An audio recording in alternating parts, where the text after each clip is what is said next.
Look at this, how beautiful is that? This is Portugal. We're right in the middle of Portugal, not far from Porto. Well, 67 kilometers from Porto.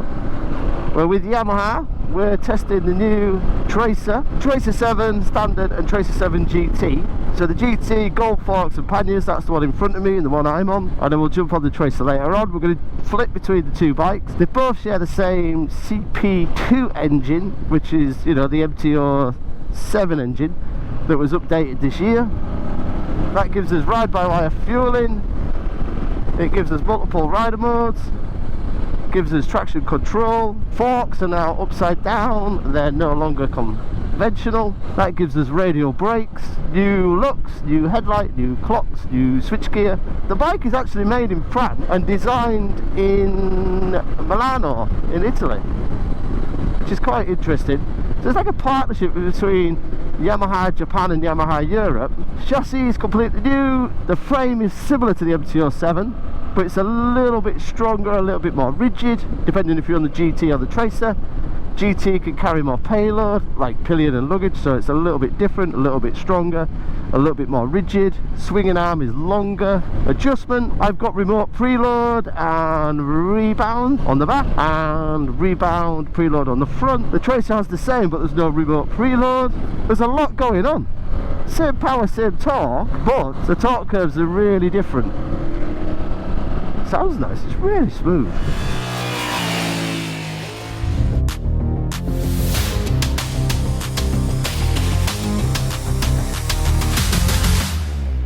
How nice is Portugal this morning? So first impressions, fueling, beautiful, really, really, really nice fueling. Feels like it's got more torque from lower down. Chassis giving good feedback.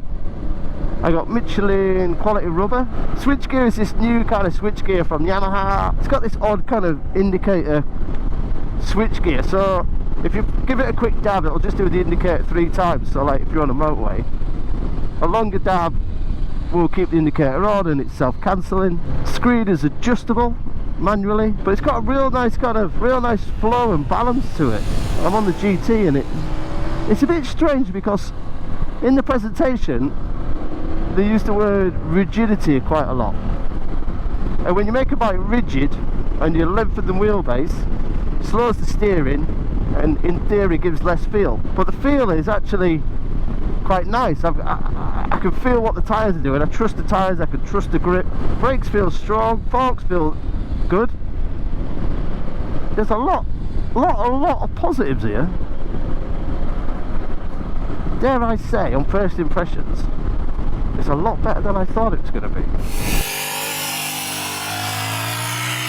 So what we've done today is essentially jump between the two bikes. So it was an hour and a half on the GT, back on the Tracer, bit of lunch, swap over, swap over, swap over. The Tracer to me feels a little sporty and a little bit firm on the setup. All the roads aren't as good as they used to be, but I'm feeling more imperfections in the road. Still good, but like the chassis is sportier, as in the setup, a little firmer. I think that the GT's just got more push and more, maybe more travel, or the suspension's a little bit more open than the Tracer. And we could be possibly lost. When you see the specs, you look at the peak power, you look at the peak torque, and you think, well, that's the same engine. And when you look at the styling, you can see that it's pretty similar. So maybe it's not a big step for Yamaha, but it is a significant step, what they've done with the Tracer and the GT for 2025. So I think the easiest way to explain what they've done is to go from the front backwards. So front wheel is new, forks are new, they're upside down, they now give more stiffness, more rigidity. They've got now radial calipers rather than conventional calipers. On the Tracer you get black forks, on the GT you get gold forks. They're the same forks, they're both upside down and they're both the same settings. Bodywork is all new, screen is all new, larger clear screen on the GT, shorter tinted screen on the Tracer. Clocks are actually set a little bit higher, so they're easier to read. They're all new switchgear. The bars are higher and slightly wider. Fuel tank has gone up 1 litre in capacity. Engine wise, yes, it is the same CP2 engine that we all love and 270 degrees crank that we all like, but it's now Euro 5 Plus. It is ride-by-wire fueling. That means we can have multiple rider modes and cruise control. The peak power and peak torque is the same. However, the actual graphs, when you look at them, is different torque curves and different power curves. So Yamaha tells us it's got more low down power and it's smoother. When we move further back, we've got a new seat. The GT's got a slightly higher seat than the standard Tracer. That's all down to the foam thickness. The subframe is the same, but it's down to how thick the actual foam is. The chassis and the main frame is slightly different. We've got more rigidity and the chassis can take more weight when we fully load the panniers and pillion. On the GT, you get the panniers as standard. Obviously on the naked Tracer, you don't. Rear suspension is new. Swinging arm is longer. Again, it's more rigid. It gives more stability.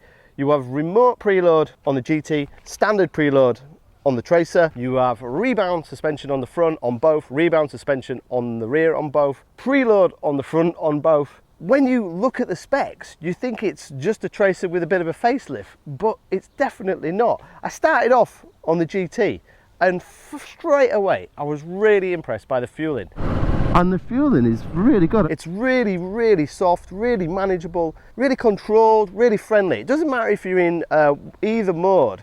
And I'd kind of argue you don't really need 2 modes on a bike with this power. But in the sports mode, it's not aggressive, it's not rapid, it's just nice and friendly and really smooth.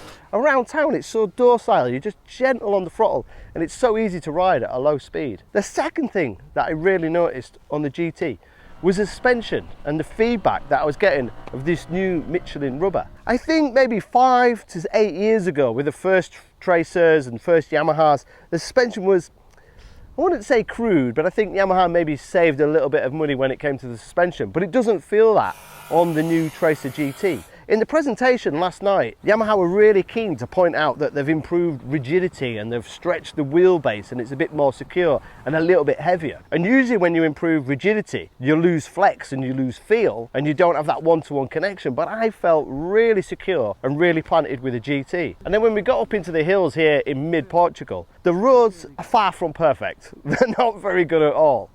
But the Tracer GT really ironed out imperfections. There was corners where I was going in and you could see the imperfections, you could see the cracks in the tarmac, but the bike just handled it perfectly. Look, trying to provoke it to do something and it's not having it. It's just, no, thank you very much, chap, I'm stable. Even to levels where the pegs just start to tickle the ground, you still feel like you've got loads of confidence, you still feel like you're not on the limit, despite the road surface looking like something that you'd need to ride at motocross. It handled so well and gave so much feedback. Yep, still wheelies. And then jumping on the Tracer, it was pretty much similar, but the Tracer is a little bit lighter. On paper, it's lighter, and then once you remove the panniers, because they're about 3 to 3.5 kilograms per pannier, the Tracer feels a bit lighter, a bit sportier. I'm told that the suspension is the same between both bikes, but to me, the GT just feels a little bit plusher, a little bit softer. It gives more of a feeling. The Tracer's just a little bit tiny harsh, just a bit. When you're over those road imperfections, that might all be down to the seat, because the seat is much comfier and much thicker, or it might be fact that the Tracer GT is heavier, so it sits more in the spring than the standard Tracer. But both have been really impressive. Power, as I say, the power is quoted the same as it always has been, but it feels more. It feels like it's got more drive. It's still got that great kind of character that we all loved from the original MT-07. It's able to pick the front up in the first couple of gears. It's able to have some fun. In terms of rider aids, you've got traction control, you've got multiple rider modes. You can turn the traction off at a standstill, but you can't do it on the move. You can change the rider modes on the move, you can activate the cruise control, and the screen is manually adjustable. We got to do a little bit of a motorway stint on both bikes. Obviously the Tracer isn't as good as the GT at motorway speeds. Yamaha claim that they've reduced the buffeting by increasing the thickness of the screen on the Tracer GT, but I'd still say it's a little bit noisy and a little bit buffety when we're at high speed. Finally, this afternoon, it was just about enjoying both bikes, and I really did. I enjoyed the kind of liveliness of the Tracer.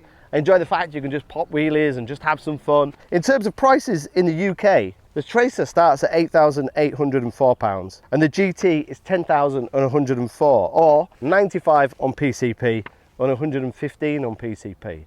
Now I think that's going to be the biggest decider, because yes, that is a lot of bike for £10,000, but when you compare it to the competition, it's starting to get to BMW 900 XR money. And the Tracer at nearly 9 grand is getting a little bit close to the GT. And if it was my money, I think I'd just pay a little bit extra and opt for the GT, because it offers more than the Tracer. And for me, I preferred that little softer handling and that comfier seat and that roomier riding position, because the seat's a little bit higher, you've got a little bit more room. It's not overpowering and it's not intimidating, because it's still an MT-07 base sport tourer. In terms of downside, for me, there's only a few little niggles. I've never really been a massive fan of this new Yamaha switchgear. Maybe that's because I'm just really old school and I just like the way you can switch off indicators and switch them back on again. Second thing, if you've ever seen a cat try to go through a fence, they always use their whiskers. And what I mean by that is if the whiskers touch, they can't fit through the gap. And I use this in motorcycling. So if the bars fit through the gap, its arse should fit through the gap as well. But because the panniers are wider than the handlebars, when you're commuting through London, you're going to collect a lot of wing mirrors. And I wouldn't say the panniers are the most attractive, especially from the rear. But in terms of can you jump on an entry-level sports tourer and attack Europe on your own for a couple of weeks? Certainly. Has that bike impressed me? Definitely so. The only problem is, I think it's kind of diluted a little bit of the Tracer. Yeah, that's a fun all-round everyday bike that you can ride all year, commute, do what you want on, but just for a few, well, okay, a little bit more extra bucks, you get so much more with the Tracer GT. Hope you've enjoyed the video. I've thoroughly enjoyed riding here in Portugal. The roads have been amazing. The Tracer, much improved, brilliant all-rounder, does what it says on the tin, ride it all year, great bike. But the surprise for me is the Tracer GT, an entry-level tourer for just over 10 grand that can do it all. Thanks for watching. I'll see you on the next one, and don't forget to subscribe.